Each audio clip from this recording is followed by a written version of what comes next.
पिछले क्लास में अभी तक हम लोग पालमपुर जो विलेज था उसमें किस तरह के फार्मिंग हो रहा था, फार्मिंग एक्टिविटी के बारे में हम लोग देखे कि वहाँ पर किस तरह से खेत बटा हुआ था, किस तरह से लोग रहते थे, उनको खेती बाड़ी किस प्रकार से होता था, मजदूरी करते थे, है ना। खेत का बंटवारा जो हुआ था वो कुछ छोटे छोटे किसान थे, बड़े किसान से थे, किन्हीं के पास 2 हेक्टेयर से कम ज़मीन था, किसी के पास 2 हेक्टेयर से ज़्यादा ज़मीन था। बहुत सारे तो लगभग 150 फैमिली जो था वो क्या थे कि लैंडलेस थे, जिनके पास ज़मीन था। तो हम लोग अभी तक के टॉपिक में जितने भी पीछे पढ़ा है उसमें हम लोग देखें फार्मिंग से रिलेटेड वहाँ पे कौन कौन सी चीज़ें हो रही थी, है ना। आज के क्लास में हम लोग देखेंगे कि वहाँ पर फार्मिंग के अलावा नॉन फार्मिंग एक्टिविटी कौन कौन सी होती थी। ठीक है, कौन से टॉपिक पे? नॉन फार्मिंग, यानी कि फार्मिंग को छोड़ के कौन कौन सी एक्टिविटी और होती थी उसके बारे में देखते हैं। ठीक है, तो वहाँ पे पहला जो था वहाँ पे डेयरी था। डेयरी मतलब दूध फॉर्म का, दूध उत्पादन का। तो एक्चुअली दूध उत्पादन जो है ना वो भी अब डेयरी में ही, डेयरी जो है वो एग्रीकल्चर में ही माना जाता है। जैसे मुर्गी पालन हो गया, मछली पालन हो गया, दूध उत्पादन के लिए गाय पालन हो गया, ये सब चीज़ें फार्मिंग के लिए है। ठीक है, लेकिन उस समय इसको क्या किया कि नॉन फार्मिंग में रखा कि फार्मिंग का मतलब सिर्फ ये डिफिनेशन था कि सिर्फ खेती बाड़ी से रिलेटेड, खेत में जुताई करना, खेत में बीज लगाना, यही सब चीज़ें था।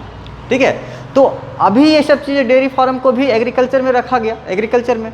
अब फार्मिंग में, नॉन फार्मिंग में क्या यहाँ है? डेयरी। तो डेयरी वहाँ पे क्या करते थे कि लोग जो थे गाय का या बफेलो जो भैंस था उसका दूध का उत्पादन करके शहर में बेचते थे। ठीक है, उसको शहर में क्या करते थे, जो भैंस वगैरह रखे हुए थे, तो भैंस रखे हुए थे तो आसानी से उनको चारा उपलब्ध हो जा रहा था। कैसे? क्योंकि गांव है, और गांव जब है तो वहाँ पर आसानी से बरसात में घास वगैरह जन्म गया। अपने ही देखेंगे, अपने गांव तरफ देखेंगे, कभी देखने को मिलेगा कि बरसात के बाद जो है ना बहुत अच्छा हरियाली आ जाती है, कि हर जगह घास घास घास दिखने लगता है। कारण क्या कि पानी वानी सब पड़ा और जो घास वगैरह है वो अच्छे से जन्म गया। तो उस समय का वो बरसात के मौसम के बाद क्या है कि आसानी से घास उपलब्ध हो रहा था, तो वहाँ पर भैंस वगैरह रख के उसका दूध का उत्पादन करते थे। ठीक है, और उसको शहर में जाके बेचते थे और कुछ मुनाफा करते थे। ठीक है, फार्मिंग के अलावा ये काम करते थे। जिनके पास लैंड्स नहीं था या जो छोटे किसान थे वो लोग ये काम कर लेते थे कि कुछ इनकम हो जाए।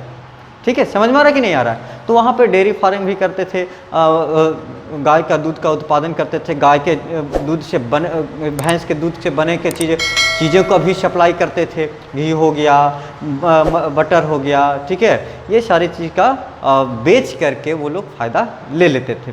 ठीक है, इनकम कर लेते थे। दूसरा नॉन फार्मिंग एक्टिविटी क्या था? मैन्युफैक्चरिंग।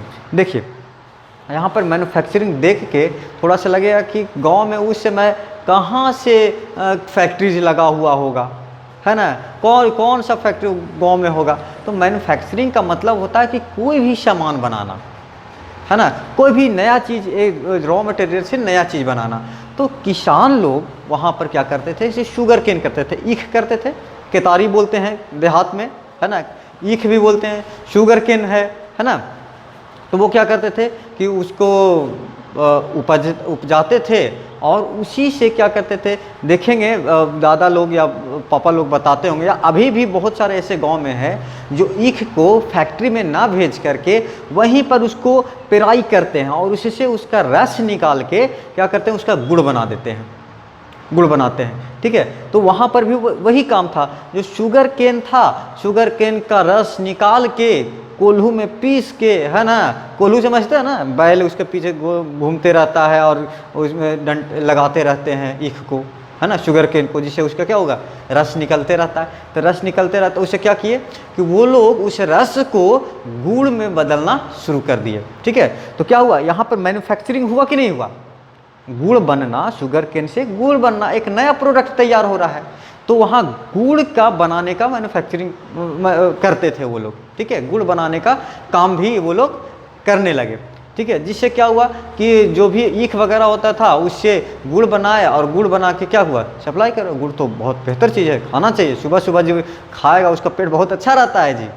गुड़ बहुत फ़ायदेमंद होता है। बोला जाता है कि चना के साथ अगर गुड़ खाएगा ना इंसान तो बहुत मतलब बहुत एनर्जेटिक चीज़ होता है। अभी का गुड़ तो बहुत पता नहीं क्या क्या चीज़ से बनता है, ठीक है। लेकिन जो प्योर गुड़ होता है, जो गांव में प्योर गुड़ मिल जाएगा, जो दुकान में मिलेगा वो प्योर नहीं मिलेगा। गांव वगैरह में जो मिलेगा ना वो एक नंबर का गुड़ मिलेगा और बहुत अच्छा लगेगा। रावा जैसा रहेगा, एक होता है कि मतलब जेल टाइप का मिलेगा, एक होगा सूखा हुआ मिलेगा, है ना। इस तरह का कोई भी गुड़ बेहतर होता है। तो वहाँ पर गुड़ वगैरह का जो शुगर केन से बनता था उसका मैन्युफैक्चरिंग हो जाता था, ठीक है। फिर तो ये नॉन फार्मिंग हो गया, यहाँ पर गुड़ बनाने का काम हो गया था। फिर था कि शॉप्स, वहाँ पर कुछ दुकानें था, दुकान भी होना आवश्यक है। जैसे कि किसान तो सरसों कर लिए, ठीक है, सरसों कर लिए, तो सरसों के अलावा खाना बनाने में सिर्फ सरसों लगा डाल देंगे, उसी में पूड़ी वगैरह छान लेंगे, नहीं ना होगा। तो इसके लिए क्या चाहिए, तेल चाहिए। तो हम लोग देखते हैं कि उसको किसान लोग पेराने के लिए ले जाते हैं, या फिर क्या कहते हैं दुकान से खरीदते हैं। तो बहुत सारे ऐसे चीज़ें की आवश्यकता होती है खाना बनाने या कोई भी चीज़ करने के लिए, या फिर वहाँ फार्मिंग के लिए खाद वगैरह की आवश्यकता अगर है तो कहाँ से लेगा, दुकान से लेगा।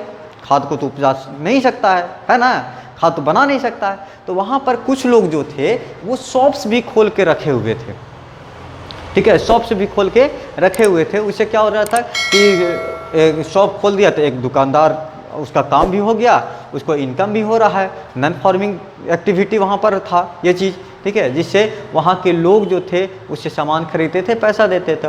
और ये जो शॉपकीपर था वो क्या करता था, शहर जो शाहपुर सिटी था वहाँ से सारे मटेरियल खरीद के लाता था और यहाँ बेचता था, ठीक है। जिसके पास लैंड नहीं था वो क्या करेगा, कुछ ना कुछ तो काम करने के लिए चाहिए, रोज़गार तो चाहिए। तो एक रोज़गार शॉपकीपर्स भी वहाँ पे अपना शॉप बना के काम कर रहे थे, ठीक है, कोई दिक्कत नहीं ना। तो हम लोग के अभी तक कितना देखे, डेयरी के देखे, मैन्युफैक्चरिंग देखे, शॉप। चौथा था ट्रांसपोर्ट। हम पहले क्लास से ही बताते आ रहे हैं कि वो वेल डेवलप्ड विलेज था, वहाँ पे रोड, इलेक्ट्रिसिटी बहुत बेहतर था। तो वहाँ पर जो थे कि जब रोड अच्छा था तो वहाँ ट्रांसपोर्टेशन का सुविधा जो था वो बहुत बेहतर था। सामान को एक जगह से दूसरे जगह ले जाना, एक जगह मार्केट से दूसरे जगह सामान को, गेहूँ चावल जो भी बेचना है उसको ले जाने के लिए बुलकट का यूज करते थे, है ना। बुलकट जो बैलगाड़ी का इस्तेमाल करते थे, है ना। उस समय थोड़ी ऑटो टेम्पू वगैरह होगा, नहीं होगा। तो उसके लिए क्या था, ट्रांसपोर्टेशन के लिए वो लोग क्या यूज़ करते थे, घोड़ा गाड़ी यूज कर लिए, टांगा जिसको बोलते हैं, या फिर बैलगाड़ी यूज कर लिए, है ना। तो वो सब ट्रांसपोर्टेशन में भी क्या हो रहा था कि बहुत लोग टांगा बना लिया, घोड़ा गाड़ी बना लिया है, और वो ये बैलगाड़ी बना लिया। उससे क्या हुआ कि एक जगह से दूसरे जगह तक ले जाता था, तो उसके बदले में उसको क्या लेता था, भाड़ा लेता था, फेयर लेता था। उससे क्या हुआ कि उससे बहुत लोग रोजगार उनसे मिला हुआ था, है ना। जैसे हम लोग भी इधर उधर जाते हैं ऑटो से तो भाड़ा देते हैं, तो उस तरह से भी फार्मर्स लोग का सामान एक जगह से जब दूसरे जगह ले जाते थे तो वहाँ पर भी उन लोगों को क्या हो रहा था कि पैसा देते थे, और पैसा देते थे तो एक रोज़गार मिला हुआ था, ठीक है। तो फार्मिंग के अलावे भी ये इस तरह से नॉन फार्मिंग रोज़गार वहाँ पर एक्टिविटी वो लोग करते थे, ठीक है। दुकान खोले हुए थे, दूध का कारोबार करते थे, है ना, मैन्युफैक्चरिंग गुड़ वगैरह का कर लेते थे, भाड़ा गाड़ी चलाते थे, उससे भी इनकम हो रहा था।